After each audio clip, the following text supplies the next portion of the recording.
This is how to reset the maintenance required light on the dash on a 2014 Lexus RX350. Get the odometer reading to trip A.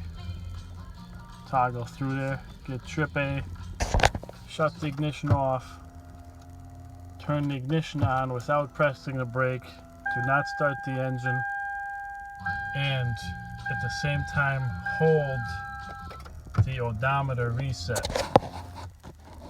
Hold this button, hit the start stop twice,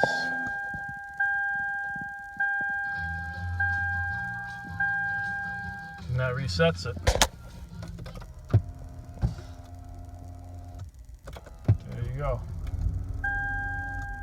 Gotta keep holding that button while it's flashing, and see the zeros, that's the confirmation. Thank you.